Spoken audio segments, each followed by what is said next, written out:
lazy to 99.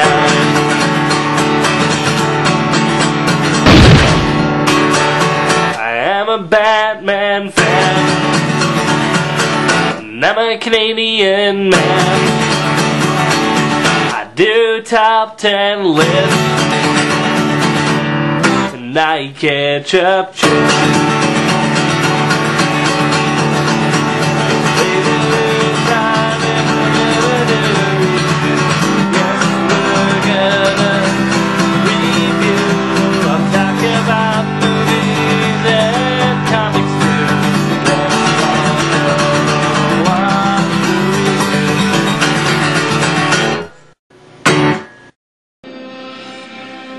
In brightest day and blackest night, no evil shall escape my sight. If those worships evil's might, beware my power, Green Lantern's light. These are the words that every Green Lantern lives by. And with the Green Lantern movie just around the corner, I thought it would be a good time to take a look at a few out of the thousands of Green Lantern characters. The members of the Corps that stand out above all others. The ones whose light shine the brightest in the blackest situations. The ones who can overcome great fear. And also remember, these are my personal favorites. So just sit back, relax, and beware the power of these Green Lantern's light.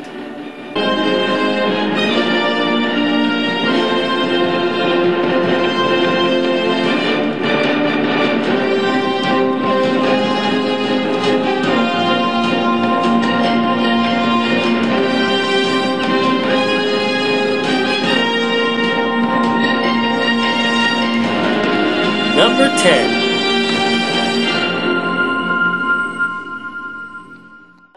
There are a lot of Green Lanterns in the DC universe, but few of them stand out as much as the sentient planet known as Mogo. Invented by Alan Moore in the story Mogo Doesn't Socialize, Mogo is more than just a big Green Lantern. He's in charge of sending every Green Lantern ring to its user. Mogo is such a unique character, a Green Lantern that is a planet. True, that makes it hard to write stories that involve him, but when he does show up in a story, it is always a huge deal, and it always leaves an impact on the story. And I don't think that a top 10 Green Lantern list can go without Mogo. So, the Green Lantern Mogo of Sector 2261 gets the number 10 spot. Number 9. Arisia is a well-experienced Green Lantern, a veteran at overcoming fear. Her father was a Green Lantern, and he trained her as soon as she was old enough to train. In fact, her entire family has a history of being Green Lanterns. But it is also a tragedy legacy. Both her father and uncle died as Green Lanterns before she inherited her ring. She has many great moments being a Green Lantern. One of the most memorable, of course, is when she actually punches a Guardian. I also enjoyed what they did with her in the new animated Green Lantern movie, Emerald Knights. It was a pretty good take on her, since she was one of the main characters of that story. Arisia is also one of the Green Lanterns that hasn't killed anyone after the new law in the Book of Oa that allows Green Lanterns to kill their enemy as a last resort. Instead, she's sticking to her values that were passed down to her from her father. So Arisia, Green Lantern of Sector 2815, is number 9. Number 8.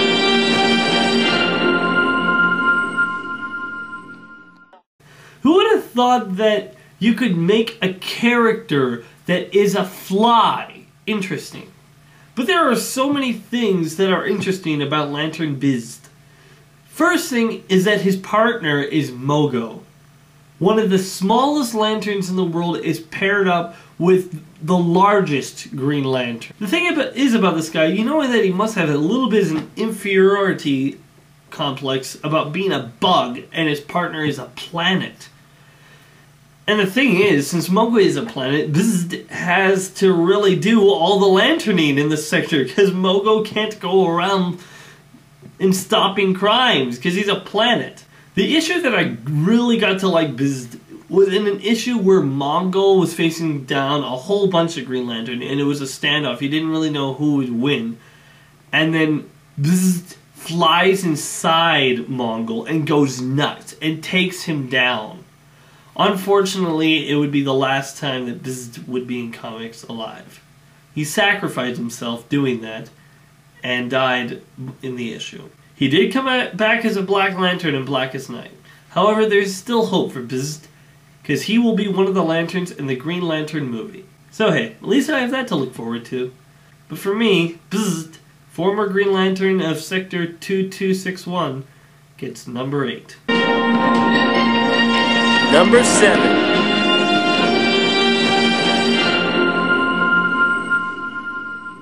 Soranik Natu is the lantern that wears the ring that used to be owned by the sinister Sinestro.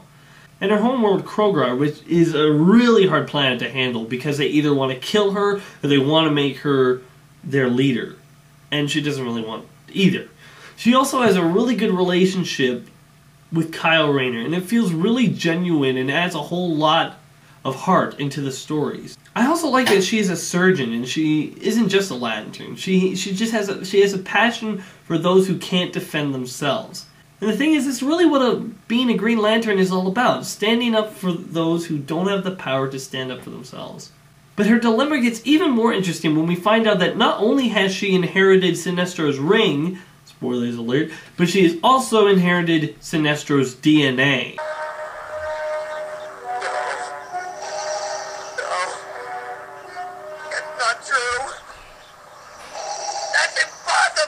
Yep, Sinestro is her father.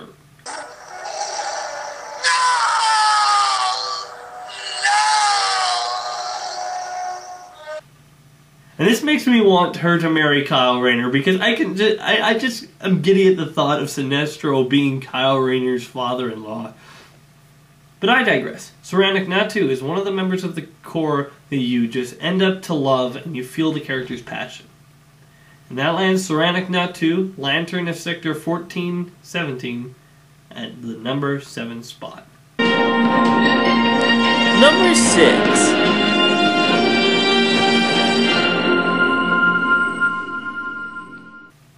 Okay, so I am sure that I have John Stewart far lower on this list than most people would have him. I don't know, I guess I just don't really identify as much with him as a lot of I do with the other Lanterns. However, John Stewart has a history to his character that needs to be recognized. Now, so, don't get me wrong, I do really like John Stewart, but I like him more because of the Justice League animated series rather than the comic books. The issues that I really have with him are usually either he's in the Justice League or it's really focusing on the other Lanterns and he's just in it. So there's not really a whole lot of opportunity for me to grasp on to something of this character to really love. However, I still do like him. John has done great works as a Green Lantern, and that is not to say that he hasn't made mistakes as well. During a mission, he refused help, and because of that, it led to the destruction of the planet Ixanshai. It is a burden that he will always bear.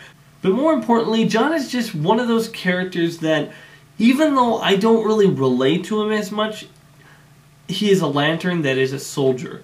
So he takes his job as Green Lantern very seriously. And because of these things, it gets him to the number 6 spot. So our first human on the list, John Stewart, Green Lantern from Sector 2814, goes to number 6. Number 5.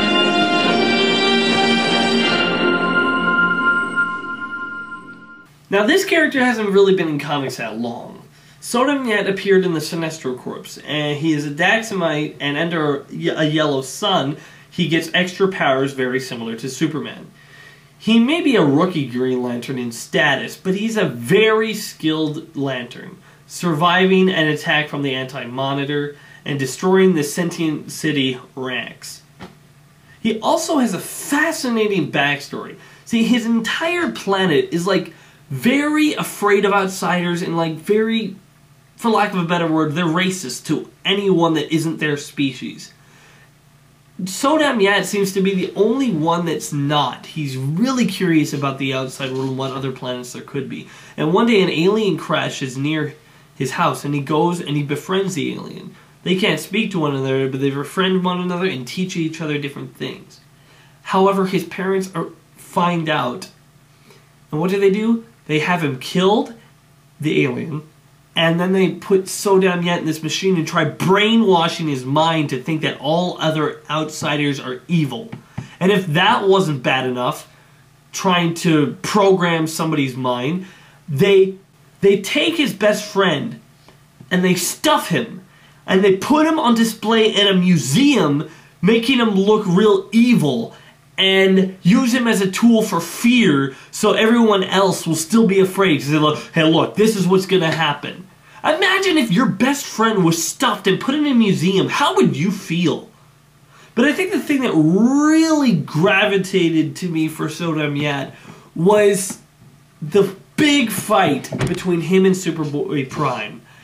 I mean, he had just become Ion, the living entity of will, and it was just a huge fight between him and Superboy Prime. It was so bloody and dynamic, and I just love it to death. It is one of my favorite, if not my favorite, fights in comic books. It's just so awesome that it makes Sodam Yat of Sector 1760 jump all the way to the number 5 spot. Number 4.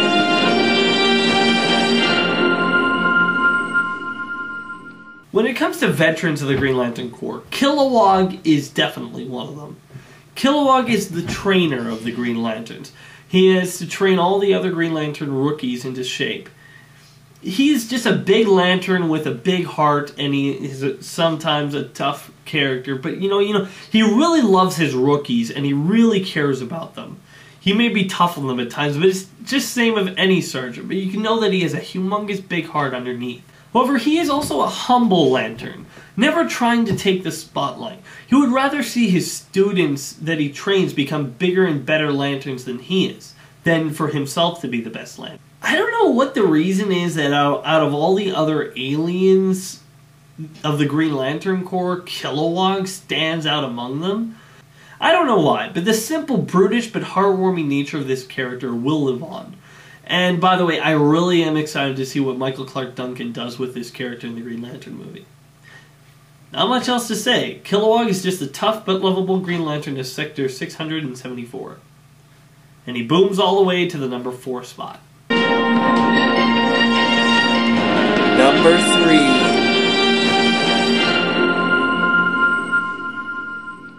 The loudmouth, bad attitude Guy Gardner gets the number 3 spot. Like a lot of the Green Lantern fans, Guy is just such a breath of fresh air when you read him.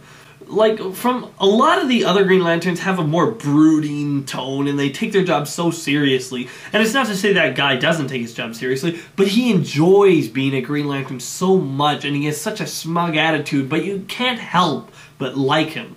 And not to say that his smug attitude can go too far. Like, I don't think I can talk about Guy Gardner without mentioning the big, humongous Guy Gardner Batman fight.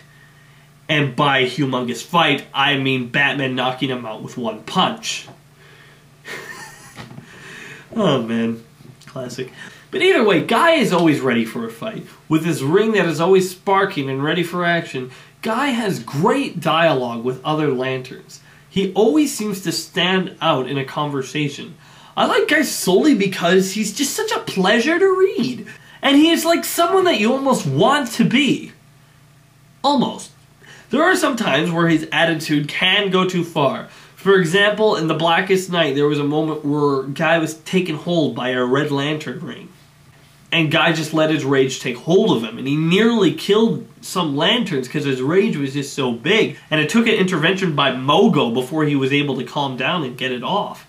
But in any case, Guy Gardner is always leaping into action. And Guy Gardner, Honor Guard Lantern from Sector 2814, sparks all the way to the number 3 spot. Okay, when it comes down to Green Lanterns, there are 2 that stand out above all others. Hal Jordan, the first human ever to don a lantern ring. A test pilot, Hal was given the ring by a dying alien because he had the ability to overcome great fear. But then, of course, you have to consider Kyle Rayner, the person who became the only Green Lantern in the entire universe for a while. The kid who took the ring and overcame fear when nobody else could. For Green Lantern fans to choose between Kyle and Hal, the choice was like Coke and Pepsi, Xbox and PlayStation, vanilla ice cream or chocolate ice cream. Oh, by the way, for me, that's Coke, Xbox, and vanilla. So let's just find out who is the best and who is second best. But for a second, just think about which one is your favorite, and then place your bets. Number 2.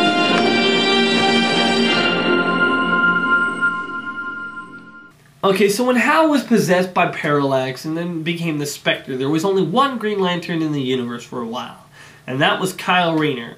Unlike a lot of other Green Lanterns, Kyle wasn't really prepared to go in this type of world. Like, for example, John was a Marine, Hal was an Air Force officer.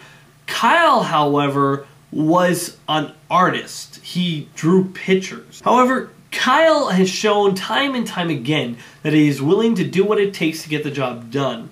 Kyle has had a mess of a time being Green Lantern.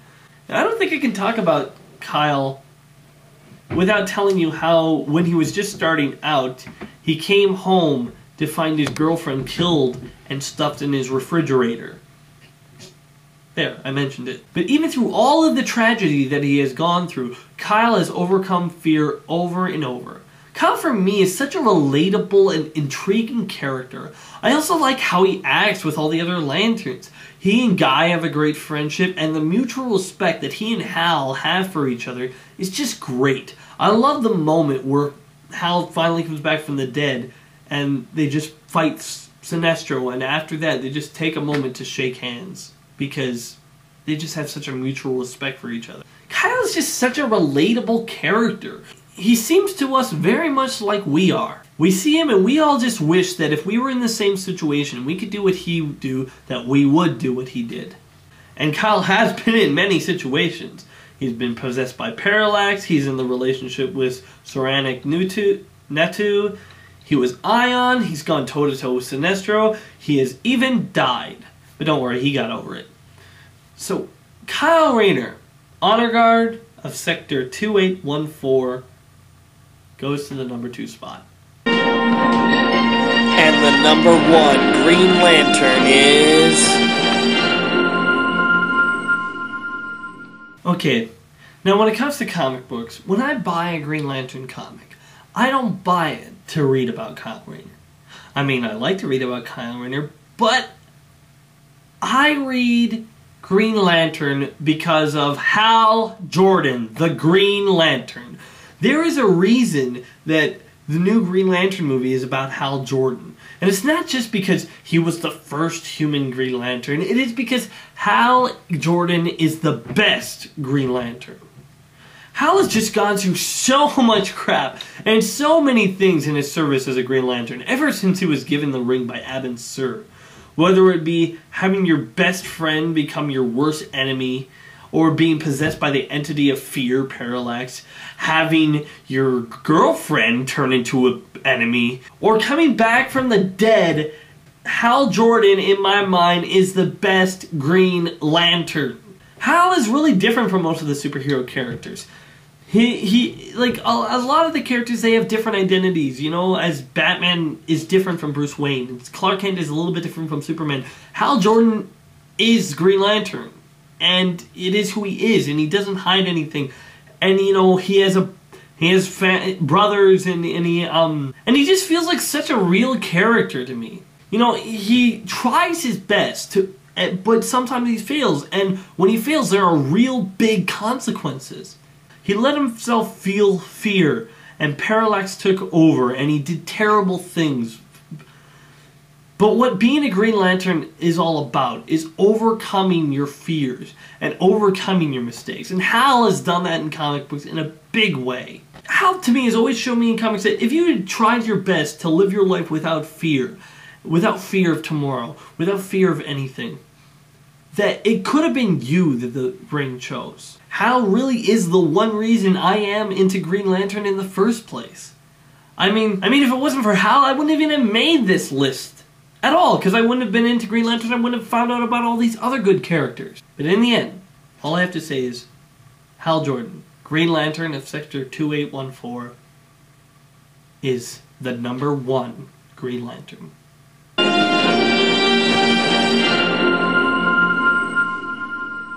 So thanks for watching. Sorry if any of your favorites didn't make it on the list. I mean, there wasn't enough time to do all the good characters. I mean, I don't have enough time to do a top 100 list.